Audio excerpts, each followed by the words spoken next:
Situasi LCS sangat mencekam. Militer Cina lepaskan tembakan peringatan terhadap Amerika Serikat.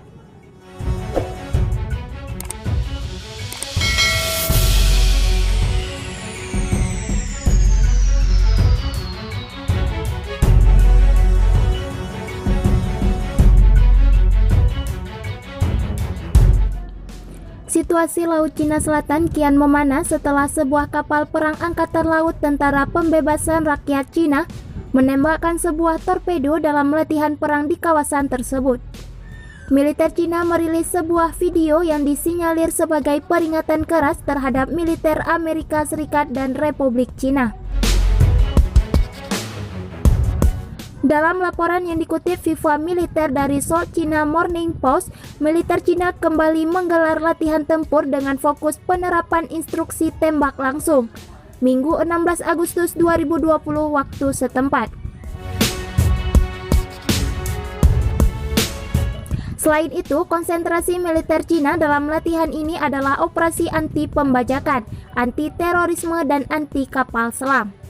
Dalam latihan itu, sebuah kapal perang Cina yang dalam pengamatan FIFA Militer diketahui berjenis tipe 056 Corvette Huishou 596 menembakkan sebuah peluru torpedo anti kapal selam.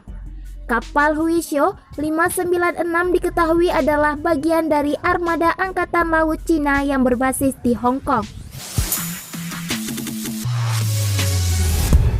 Ternyata, latihan perang yang digelar armada militer Cina ini hanya berselang sehari usai militer Amerika melakukan aksi yang sama di wilayah yang sama. Angkatan Laut Amerika Serikat sebelumnya melakukan latihan tempur di Laut Cina Selatan yang dipimpin oleh kapal induk USS Ronald Reagan. Seorang pakar militer Cina yang berbasis di Beijing, Zhou Chengming, memberikan analisanya pasca latihan tempur militer Cina itu.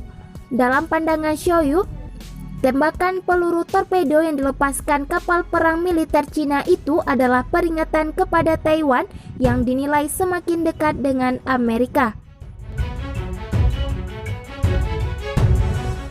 Cina yang kian memperjelas ambisinya mencaplok Taiwan, geram dengan hubungan Taiwan dan Amerika Serikat yang kian dekat. Selain itu, dalam kecamannya, Zhou melihat ketidaksenangan Cina dengan hubungan Presiden Taiwan, Tsai Ing-wen, dengan Washington yang kian dekat.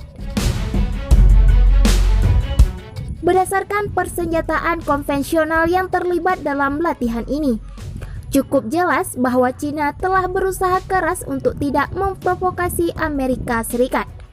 Latihan itu bukan latihan intensitas tinggi, dan menembakkan torpedo mengindikasikan fokus utamanya adalah bertahan, kata Zhou.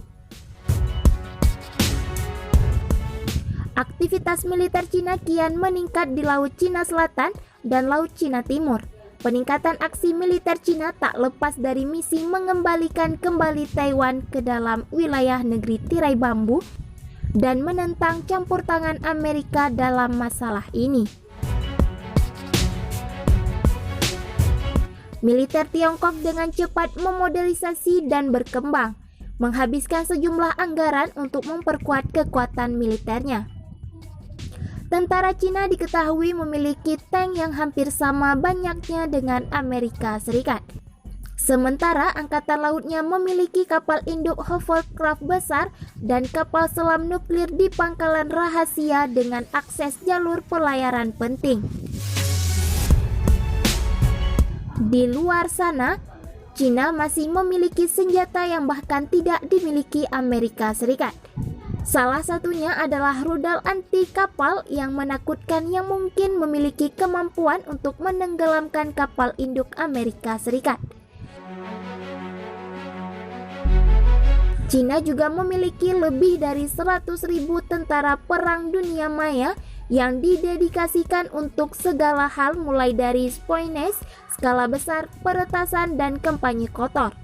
Ditambah dengan ribuan pesawat dan tank menakutkan dimiliki oleh militer Cina. Meski demikian, semua itu hanya permukaan saja. Berikut ini setidaknya ada 4 bukti keganasan militer Cina yang bisa membuat Amerika ketar-ketir untuk melawan Cina. Rudal balistik anti kapal Cina Dongfeng 21D dikabarkan selama bertahun-tahun sebelum diluncurkan ke publik tahun 2015. Rudal itu membuat pejabat Amerika Serikat panik karena secara teoritis memiliki kemampuan untuk diluncurkan dari instalasi darat. Kemudian menuju orbit dan lacak kapal melalui cakrawala. Terbang 10 kali kecepatan suara dan mustahil untuk dihentikan. Meski demikian, 21D mungkin tidak begitu ditakuti karena hulu ledaknya yang tidak begitu dahsyat. Selain itu, senjata ini mungkin masih bisa dikacaukan dengan pencegahan elektronik. Pada tahun fiskal yang berakhir tahun 2016, Amerika Serikat memiliki 1,3 juta personel militer aktif dan 811.000 diantaranya adalah personel cadangan. Sebaliknya, Amerika Serikat memperkirakan Cina memiliki 2,3 juta anggota militer aktif dan setengah juta cadangan. Banyak dari mereka adalah wajib militer yang tidak berpengalaman, tetapi Cina memodernisasi program pelatihannya. Tahun 2007, Cina melakukan uji coba rudal anti-satelit pertama yang berhasil. Senjata itu dikenal dengan SC-19 diluncurkan menggunakan rudal balistik DF-31 yang dimodifikasi untuk menembakkan kendaraan pembunuh kinetik ke satelit yang bergerak. Cina tampaknya telah menguji senjata kedua SC-19 tahun 2010, sementara puing-puing pertama dikatakan tetap berada di orbit bulan selama beberapa dekade. Strategi militer Tiongkok bergantung pada perebutan kendali atas kemampuan elektronik melalui aksi ofensif aktif dan spiones. Untuk mencapai tujuan itu, militer Tiongkok memiliki sebanyak 130.000 orang di berbagai divisi perang dunia maya. Kemampuan peperangan elektronik negara itu terselubung dalam kerahasiaan, tetapi diperkirakan mereka dapat mengendalikan elektronik di negara lain, seperti menonaktifkan jaringan, mencuri rahasia, meretas database pemerintah, dan bahkan meluncurkan kampanye disinformasi terorganisasi. Sebanyak 3 lusinan perusahaan Amerika Serikat termasuk Google, Dow Chemical, dan Northrop Grumman pernah diretas, dan lembaga pemerintah dari seluruh dunia. Juri Agung Amerika Serikat mendakwa divisi elit cyber Cina yang melakukan hack terhadap intelijen Amerika Serikat.